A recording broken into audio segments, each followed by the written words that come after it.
Ladies and gentlemen, most people are educated the same way. They sit in classrooms, memorize information, pass exams, and then wait for life to reward them. But here's the truth most people never hear. Traditional education was designed for one primary outcome: conformity. It was never built to create leaders, innovators, or independent thinkers. It was built to produce predictability. Sit down, be quiet, follow instructions, memorize what you're told, repeat it back correctly, pass the test, move to the next level. That system works very well if your goal is to create employees who wait for direction and security, but it breaks down completely if your goal is to create leaders who think, decide, and move without permission. Leaders are not formed by obedience alone. Leaders are formed by understanding. Traditional education rewards compliance more than curiosity. It trains people to look for the right answer instead of learning how to ask the right question. In the real world, the people who rise are not the ones who know the most answers, but the ones who can identify the real problem and solve it. Employees are trained to execute tasks. Leaders are trained to recognize opportunities. Self-education flips the model. Instead of asking, what do I need to pass? It asks, what do I need to master? Instead of learning for approval, it learns for results. Employees wait to be taught. Leaders go looking to learn. That single difference separates the 99% from the 1%. One group waits for instruction. The other takes initiative. Traditional education teaches you what to think about. Self-education teaches you how to think. Employees depend on systems. Leaders build systems. Employees look for job descriptions. Leaders look for problems that need solutions. And the marketplace does not reward degrees nearly as much as it rewards value. Value creation is not a classroom skill. It's a thinking skill. When you rely only on traditional education, you become dependent on external validation, grades, certifications, titles, promotions. But leadership is not granted by institutions. It is recognized by results. Self-educated leaders measure progress differently. They ask, is this improving my judgment? Is this sharpening my communication? Is this increasing my ability to create value for others? Employees are taught to trade time for money. Leaders are taught to multiply impact. That understanding rarely comes from formal education. It comes from studying economics, psychology, persuasion, and leverage independently. Leaders study how money moves, how people decide, how systems scale. Employees are trained to stay inside the system. Leaders learn how the system actually works. Traditional education also encourages specialization without context. You learn a skill, but not how that skill connects to opportunity. Self-education teaches integration. Leaders learn how skills stack. Communication increases influence. Influence increases opportunity. Opportunity increases income. That's not accidental. That's intentional learning. Employees are rewarded for minimizing mistakes. Leaders are rewarded for making decisions. Schools often punish failure, but leadership requires experimentation. Self-education reframes failure as feedback. Leaders are willing to look foolish temporarily to become effective permanently. Employees avoid risk because risk threatens security. Leaders understand that growth requires discomfort. Another difference is responsibility. Traditional education subtly teaches dependence on teachers, on curriculums, on institutions. Self-education teaches ownership. Leaders take responsibility for what they know and what they don't know. They don't blame the system for what they lack. They fill the gap themselves. That mindset alone puts someone ahead of the majority. Employees ask, what do I need to do? Leaders ask, what needs to be done? One waits for assignment. The other takes initiative. And initiative is the currency of leadership. It doesn't come from a syllabus. It comes from awareness and intentional learning. Self-education is selective. Leaders don't try to learn everything. They learn what matters. They study timeless principles instead of temporary trends. They invest in mentors, books, experiences, and conversations that stretch their thinking. They understand that information without transformation is just noise. Traditional education ends with graduation. Leadership education never ends. Leaders know that yesterday's knowledge cannot solve tomorrow's problems. They update their thinking constantly. Employees rely on what they already know. Leaders stay humble enough to keep learning. This is why traditional education creates employees and self-education creates leaders. One trains you to follow paths. The other trains you to see paths. One prepares you for a role. The other prepares you for responsibility. One teaches you how to survive inside structures. The other teaches you how to create structures where others can thrive, and information by itself has no power. It feels powerful, but it isn't. You can read 1,000 books, watch 1,000 videos, attend 1,000 seminars, and still stay exactly where you are. Knowledge does not change lives. Applied knowledge does. The world is full of people who know what to do and never do it. They confuse awareness with achievement and exposure with execution. Information only becomes valuable when it moves from your mind into your behavior. Until then, it's just mental entertainment. Many people are addicted to learning because learning feels productive without requiring courage. Application demands risk. Application demands responsibility. Application forces you to confront your habits, your fears, and your excuses. Most people are educated far beyond their level of discipline. They know about saving money, but don't save. They know about health, but don't change their diet. They know about opportunity, but don't act. The gap between what you know and what you do is where potential goes to die. Results don't come from what you understand. Results come from what you implement consistently. Information does not reward you for being impressed. Life rewards you for being obedient to truth. When you hear something that can improve your life, you only have two choices: apply it or ignore it. There is no third option. Neutrality is an illusion. Every enacted insight slowly loses its power, and over time, even powerful ideas begin to sound ordinary because they were never used. Application sharpens understanding. When you apply what you learn, questions appear, weaknesses surface, gaps become obvious. That's where real learning begins. People who only consume information stay theoretical. People who apply information become practical. Practical people get paid. The marketplace does not compensate potential, it compensates performance. Many people wait until they feel ready. Readier, smarter, more confident, but readiness is not a prerequisite for action. Action creates readiness. You don't become confident and then act. You act and confidence follows. Application builds clarity. Movement produces momentum. Stagnation produces doubt. Information without application also feeds pride. You begin to feel superior because you know things others don't know. But leadership is not about knowing more. It's about producing more. Knowing what to do and not doing it is not wisdom. It's disobedience to your own future. The gap between information and application is often filled with excuses disguised as logic. People say they are waiting for the right time, the right resources, the right opportunity. But application creates opportunity. Doing something imperfectly today beats planning something perfectly tomorrow. Progress rewards speed more than perfection. Momentum favors those who move. Application requires simplicity. You don't need more information. You need fewer ideas applied more deeply. Most breakthroughs come from mastering basics, not discovering secrets. People chase advanced strategies while ignoring foundational habits. They want shortcuts instead of systems. Application turns ordinary ideas into extraordinary outcomes through repetition. Information can inspire you temporarily. Application transforms you permanently. Inspiration fades when pressure arrives. Habits remain. That's why action matters more than emotion. You don't need to feel motivated to apply what you know. You need to be committed. Commitment doesn't wait for feelings. It moves despite them. Application also exposes priorities. What you apply reveals what you value. Everyone says they want success, growth, freedom.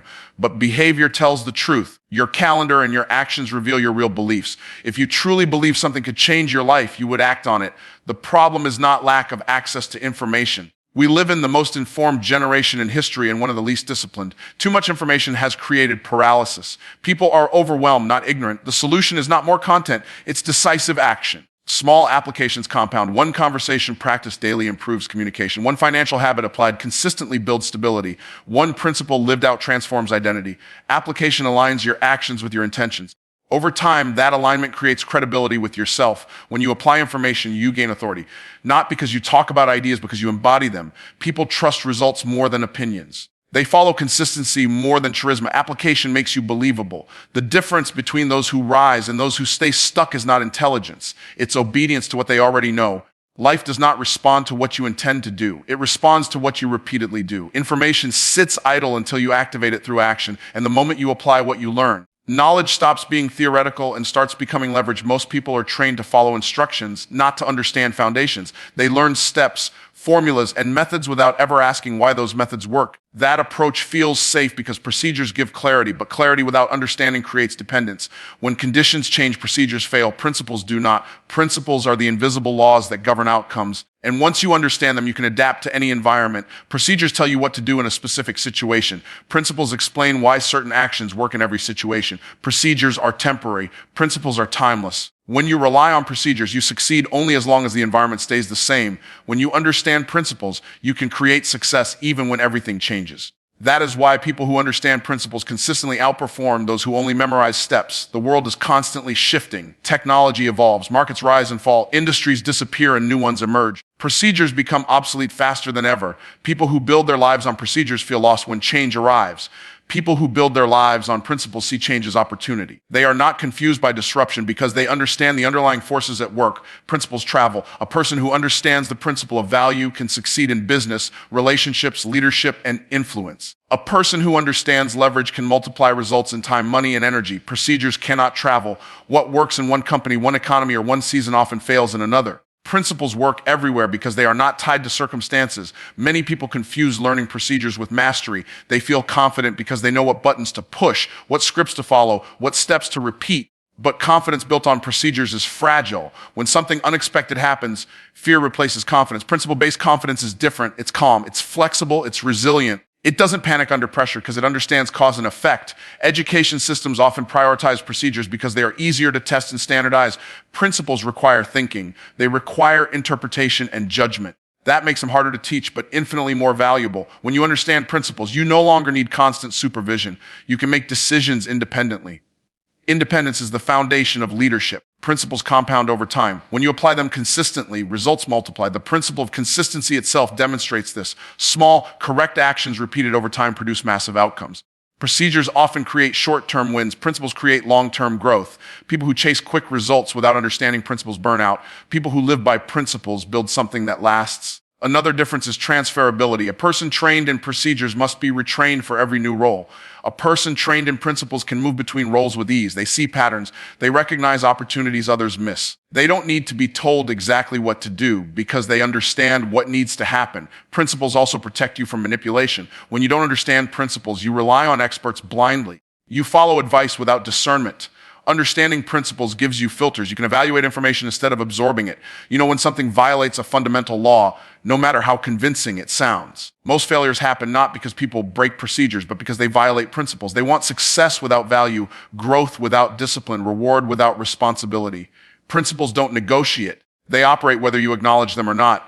Ignoring them doesn't change the outcome. It only delays awareness. People who focus on procedures ask, what's the formula? People who focus on principles ask, what governs this outcome? That question changes everything. It shifts learning from memorization to mastery. It turns information into insight. Principles also scale. A procedure may work for one client or one project. A principle can be applied to thousands. Scale is impossible without principles. That's why leaders, builders, and creators study foundations. They design systems around principles instead of micromanaging steps. When pressure increases, procedures collapse. Stress exposes weakness. Principles hold. In chaos, people trained in procedures wait for instructions. People grounded in principles make decisions. Decision-making is the true mark of leadership. Understanding principles gives you freedom. You are no longer trapped by circumstances, systems, or scripts. You can innovate without losing effectiveness. You can change direction without losing momentum. You can grow without starting over. This is why principles always outperform procedures. Procedures tell you what worked once. Principles tell you what always works. One creates dependency. The other creates adaptability. One limits growth. The other multiplies it. When you build your life on principles, you don't need perfect conditions to win because you understand the laws that produce winning outcomes. Money does not simply respond to effort. If it did, the hardest working people would be the wealthiest. Income follows thinking. The way you interpret problems, evaluate opportunities, and make decisions determines your financial results. Two people can work the same hours with the same tools in the same environment and produce radically different outcomes because their thinking is different. Most people are taught to think in terms of survival. They ask, how do I get by? Instead of how do I create value? Survival thinking focuses on cost, fear, and limitation. Growth thinking focuses on contribution, leverage, and possibility. Income cannot outgrow the mental framework that produces it. If your thinking is small, your results will be small no matter how sincere your effort. Thinking shapes perception. What you see as a problem reveals how you think. Some people see obstacles, others see opportunities. The difference is not intelligence, it's perspective. Perspective determines action, and action determines outcome. People who think at a higher level ask better questions. Better questions lead to better answers, and better answers lead to better income. Most people trade time for money because that's how they think. They believe income is tied directly to hours worked. Higher level thinking understands leverage. Leverage allows one decision, one idea, one system to produce results repeatedly. People with limited thinking sell labor. People with expanded thinking build assets. Assets pay whether you are present or not. Thinking also determines risk tolerance. Low-level thinking avoids risk to protect comfort. High-level thinking manages risk to expand capacity. The goal is not recklessness, it is calculated action. Those who earn more are not braver by nature, they are clearer in thought. Clarity reduces fear. Fear thrives in confusion. Your income reflects how well you understand people. Money moves through relationships, communication, persuasion, and empathy are thinking skills before they are technical skills. People who think deeply about human behavior can create more value than those who focus only on tasks. Understanding what people want, why they want it, and how to serve it ethically increases income potential. Many people cap their income because of inherited beliefs. Ideas like money is scarce, rich people are greedy, or I'm not good with money quietly govern decisions. Thinking is often subconscious until those beliefs are examined and challenged. Income remains limited. Growth begins when thinking becomes intentional. Higher level thinking is strategic. Instead of asking, what pays the most right now? It asks, what skills will be valuable for the longest time? Skills like problem solving, communication, leadership, and adaptability increase earning potential across industries. People who chase quick money often plateau. People who invest in thinking skills compound income over time. Income also reflects how you view responsibility. Limited thinking seeks minimal responsibility with maximum reward. Expanded thinking understands that income grows in proportion to responsibility carried. The more problems you can solve, the more you can earn. Avoiding responsibility limits income. Embracing responsibility expands it. Thinking influences patience. Many people quit too early because their thinking is short-term. They expect immediate results. High-level thinkers understand delayed gratification. They are willing to invest time now for returns later. This patience allows them to build systems others abandon. Your environment can influence thinking, but it does not control it. Two people can come from the same background and produce different incomes because one chose to upgrade their thinking. Reading, reflection, mentorship, and experience all stretch mental capacity. Income follows the most developed part of your mind. People often say they need more money when what they need is better thinking. More money with the same thinking produces the same problems at a higher level. Expanded thinking allows you to manage, multiply, and sustain income. Without it, growth becomes dangerous. Thinking also affects identity. If you see yourself as a worker, you will work for income. If you see yourself as a creator, you will create value. Identity drives behavior, and behavior drives results. Changing income requires changing self-perception. Higher income is not about luck. It is about alignment between thinking, action, and value. When your thinking evolves, your standards change. You stop settling for inefficient choices. You stop repeating unproductive patterns. You begin to act with intention. The ceiling on your income is not set by the economy, your employer, or your past. It is set by how you think. Expand your thinking, and income has room to grow. Keep your thinking small, and no opportunity will be large enough to compensate the difference between the top 1% and everyone else. Is not access to information. It is how time is invested. Everyone has the same 24 hours, but not everyone assigns the same value to those hours. Most people use free time to escape. The top 1% use free time to expand. One group looks for relief. The other looks for results. Entertainment is easy.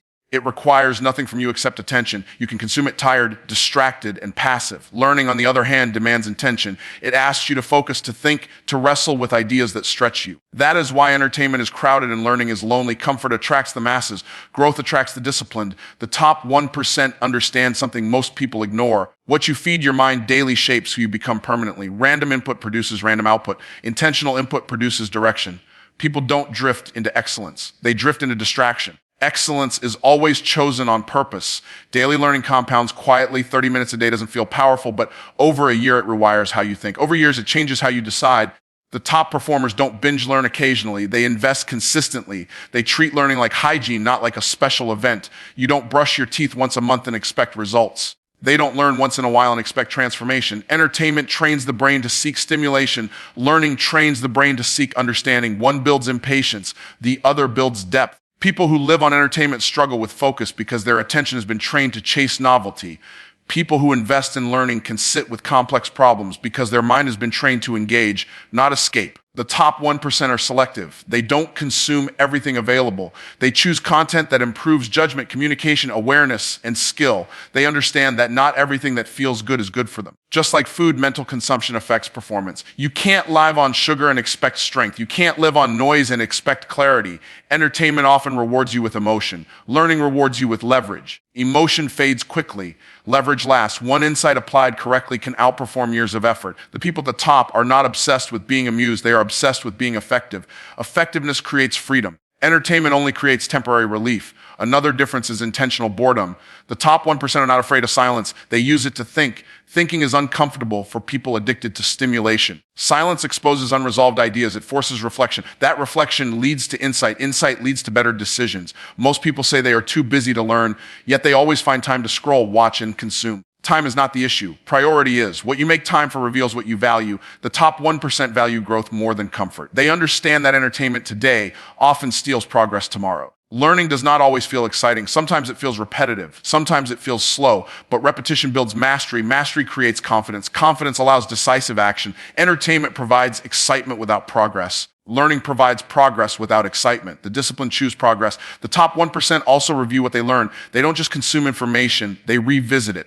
Repetition deepens understanding. Understanding improves application. Application produces results. Results reinforce discipline. It becomes a cycle that strengthens over time. Entertainment fills time. Learning multiplies time. When you learn better ways to think, plan, communicate, and decide, you save hours later. A sharper mind reduces wasted effort. Many people are busy because they are inefficient. Learning removes friction from life. Another distinction is long-term vision. People who invest in learning think beyond the moment. They ask how today's habits affect next year's opportunities.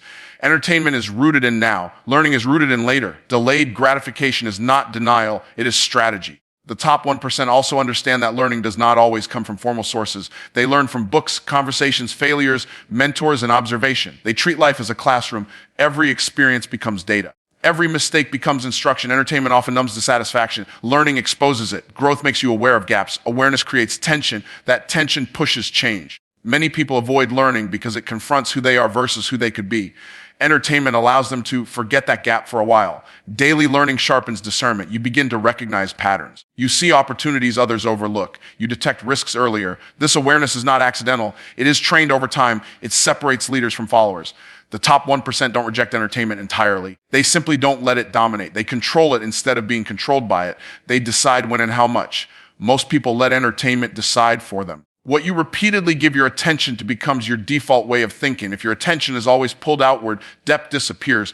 If your attention is trained inward and upward, clarity grows. Learning disciplines attention. That discipline becomes power. While others unwind, the top 1% refine. While others escape, they prepare. While others consume without thought, they invest with intention. This is not about working nonstop. It is about choosing inputs that strengthen rather than weaken the mind, choosing growth over comfort, choosing learning even when entertainment is easier, choosing to build a mind that can carry greater responsibility, greater opportunity, greater freedom, knowing that what feels small today becomes decisive over time. Different results are never accidental.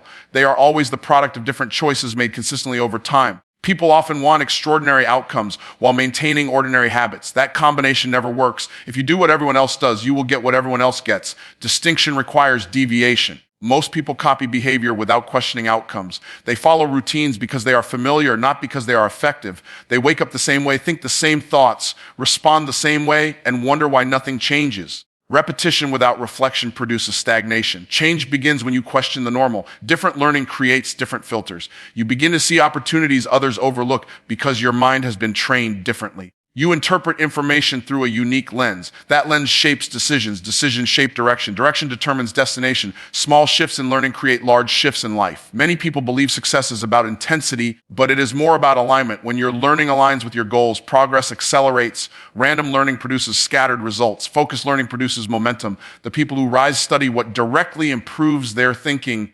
communication, and value creation. Different learning also changes standards. When you know better, you expect better. Tolerance for inefficiency decreases. Patience for excuses disappears. You become less impressed by noise and more focused on substance. Standards silently govern behavior. Higher standards eliminate options that once seemed acceptable. Most people react to life. Different learners anticipate life. They study patterns instead of incidents. They prepare instead of panic. Preparation is invisible until it produces visible advantage. That advantage looks like luck to those who didn't see the preparation. Different results require different inputs. You cannot feed your mind the same content and expect a new outcome. Inputs shape outputs. Conversations matter. Books matter. Mentors matter. Environments matter. Exposure to higher level thinking stretches perception. Perception influences possibility.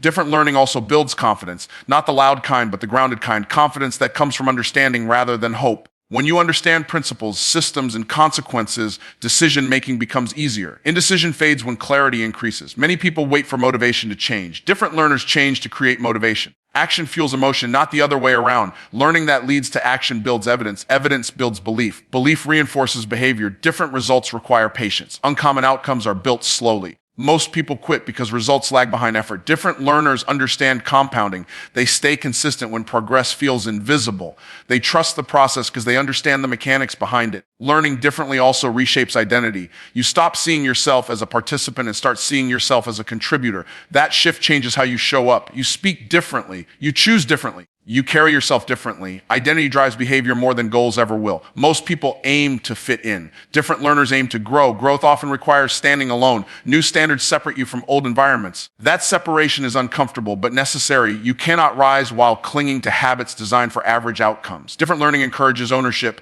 You stop blaming circumstances and start adjusting strategy. Responsibility becomes empowering rather than burdensome. When you realize your results are feedback, not verdicts, improvement becomes possible. People often think results change first and confidence follows. In reality, learning changes first, behavior follows, results catch up later. The delay discourages many. Different learners expect the delay. They use it as proof they are on a new path. Different results also demand discipline in what you ignore. Not every opportunity deserves attention. Not every opinion deserves weight. Focus protects progress. Learning what to say no to is as important as learning what to pursue.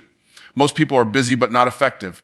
Different learners value effectiveness over activity. They look for leverage. They simplify. They remove friction. Progress becomes smoother because effort is directed, not scattered. Learning differently also changes how you measure success. Instead of comparing yourself to others, you measure alignment with your standards. Comparison fades, clarity increases, peace follows. Different results require different rhythms. Rest becomes intentional. Work becomes focused. Learning becomes integrated into daily life rather than postponed. Consistency replaces bursts of effort. When learning shifts, behavior shifts. When behavior shifts, identity shifts. When identity shifts, results shift. Nothing changes until learning changes. The life you want sits on the other side of thinking you haven't adopted yet, habits you haven't practiced yet, standards you haven't enforced yet, decisions you haven't committed to yet. Understanding that what feels uncomfortable now becomes familiar later, and what feels familiar now determines whether you rise or remain where you are.